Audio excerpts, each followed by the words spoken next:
The diesel-fired F-Pace is as lovely to drive and look at as the gas model, only quite a bit slower. Detroit, Michigan. Jaguar's F-Pace has managed to provide a clear distinction between the British brand's SUVs and those of its sibling. Where Land Rovers focus on off-road chops and utility, Jaguar's F-Pace crossover, which will soon be joined by the smaller E-Pace and electric I-Pace, builds on a reputation for cars that are pretty to look at and entertaining to drive. Lightweight and agile, it delivers many of the fun driving aspects of the new XE and XF sedans, yet in a tall, consumer-friendly SUV package. This one, however, has what is likely to be the least popular engine choice in the US, a turbodiesel 4-cylinder. Most of what makes the F-Pace so likable remains, and you'll save money at the fuel pump, but know that this isn't the quickest paced F-Pace you can buy. Drives like a sport sedan. Dive into a turn, steer sharply, brake late. The F-Pace forgives and even encourages this behavior. With lots of aluminum in its makeup and an expensive double wishbone front and multi-link rear suspension, this is a crossover that truly does drive smaller than it is. I'm reminded of the eager, playful way the XE sedan goes, stops, and steers. Big praise for a 3,9 13-pound CUV. Passes fuel stations. The F-Pace diesel is rated for up to 33 miles per gallon on the highway, and I routinely saw 31 to 32 mpg on the trip computer without even trying to hypermile. That's pretty good, especially when you consider that the next thriftiest 2018 F-Pace, the 2.5T that uses a 2.0-liter turbo 4 gasoline engine, is rated for 27 mpg highway. Sharp styling inside and out.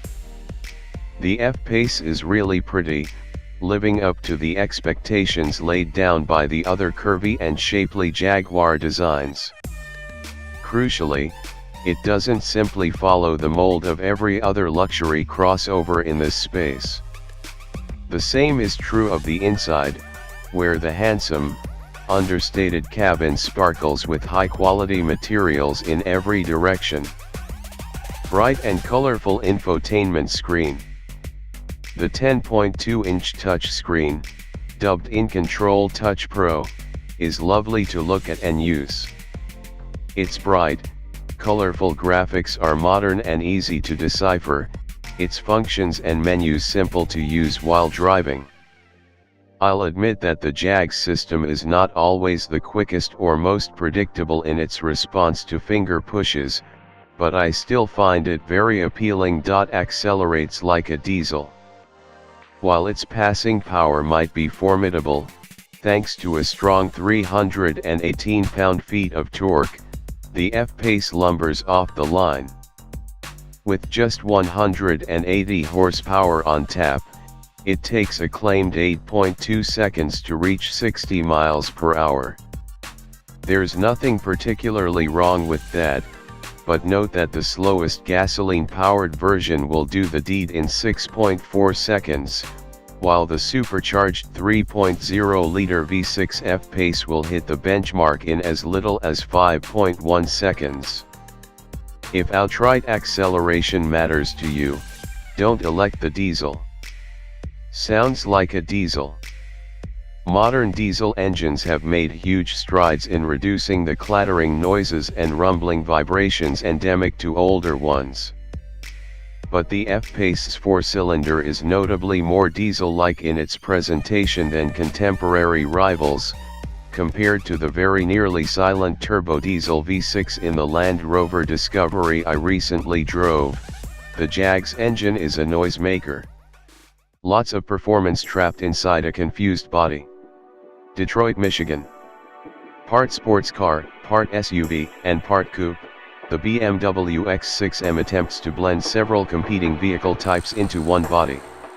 It has, after all, essentially the same S63 Biturbocharged heart as the M6 and the outgoing M5 sedan, with humongous power and capability. And it's an SUV, which should offer practicality, yet there's less room than BMW's own X6m. As a purely rational purchase, this vehicle makes no sense. In trying to do too many things, the X6m only comes off as compromised. Pros: tons of power.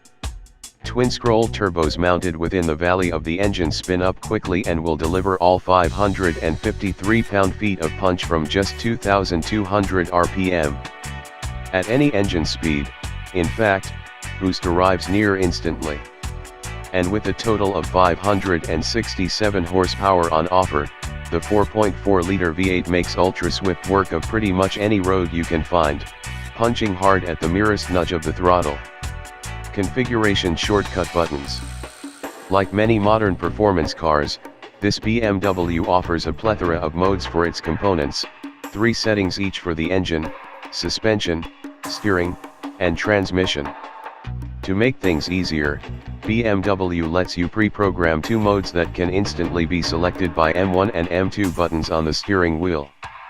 This makes it simpler to preset and dial up the exact drive mode configuration you want without economy-style button mashing. Sounds heroic. Whether natural or generated through the speakers, the sounds from this BMW are full-bore muscle machine. Baritone rumbles and snarling upshifts put this right up there as one of the sexiest sounding SUVs around. Cons: not hugely fun. Oh, sure, it hauls in a straight line, 60 miles per hour arrives in 4 seconds flat, and hangs on around corners like it's velcroed to the road.